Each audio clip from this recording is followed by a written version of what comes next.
My speech is on Lou Gehrig. Lou Gehrig is one of the best baseball players to ever play the game. He holds the record for most Grand Slam home runs in a career with 23. Even though Lou Gehrig had a rare disease that ended his baseball career early, he still did a lot for the game. In this speech, I'm going to tell you about Lou Gehrig's early, early life in sports, the beginning of his pro baseball career, his time with the New York Yankees, and his life-ending illness. Almost everyone looked up to Lou Gehrig. Hall of Famer Mickey Mantle said, "I never knew how someone dying could say that he's the luckiest man in the world, but now I understand." His early life in sports started when he got offered a scholarship to play football at Columbia in 1921 and to go to school for engineering. New York Giants manager John McGraw advised him to play summer professional baseball in 1921. Columbia found out and banned him from playing college sports his freshman year.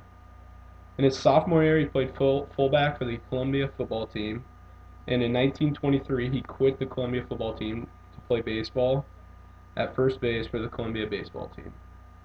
Before long, he was recognized by the New York Yankees and signed a contract with them. The beginning of his professional baseball career started again at Hartford, where he played 59 games in 1923, and then he signed with the Yankees for the rest of the 1923 season with a $1,500 signing bonus, only playing 13 games that season. Then he started his illustrious professional career with the New York Yankees. In 1925, he started playing full-time at first base with the Yankees. His batting accomplishments included, from 1926 to 1937, his batting average never dipped under 300 for a season, and he batted .340 for his career, which is good for 15th all-time in Major League Baseball.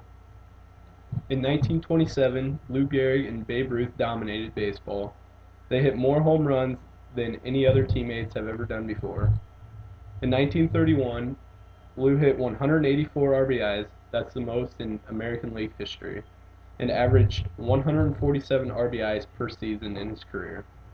On June 3, 1932, he was the first American League player to hit 4 home runs in a game. He is only one of 7 players all time to ever hit more than 100 extra base hits in one season. His awards include the MVP in the seasons 1927 and 1936. He won the Triple Crown in 1934. He's a 6-time World Series champion.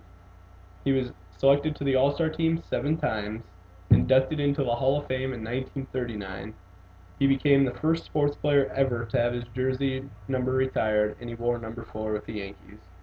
He was selected to Major League Baseball's All-Century team, and he played in 2,130 straight games, which earned him the nickname of the Iron Horse. In 1938, his health declined, yet managed to play 8 games in 1939.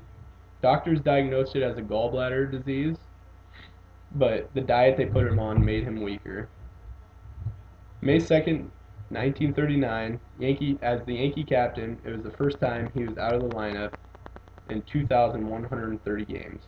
The PA announcer that day said, "Ladies and gentlemen, Lou Gehrig's consecutive game streak of 2,130 has ended." That streak was still a record until 1995 when it was broken. Doctors at the Mayo Clinic diagnosed Lou Gehrig with a very rare form of a degenerative disease known as ALS, later became known as the Lou Gehrig's disease. He had no chance of playing baseball ever again.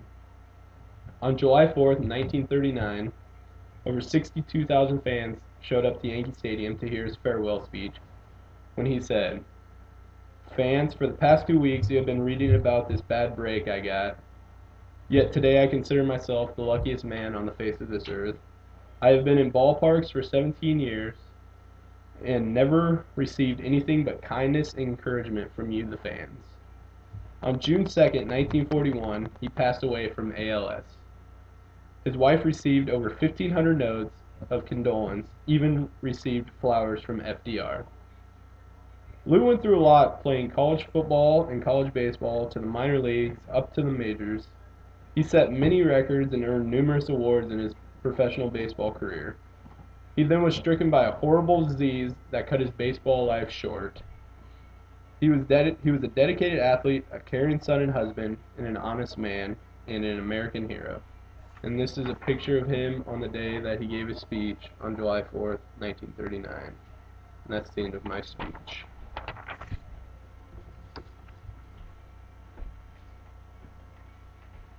Thank you.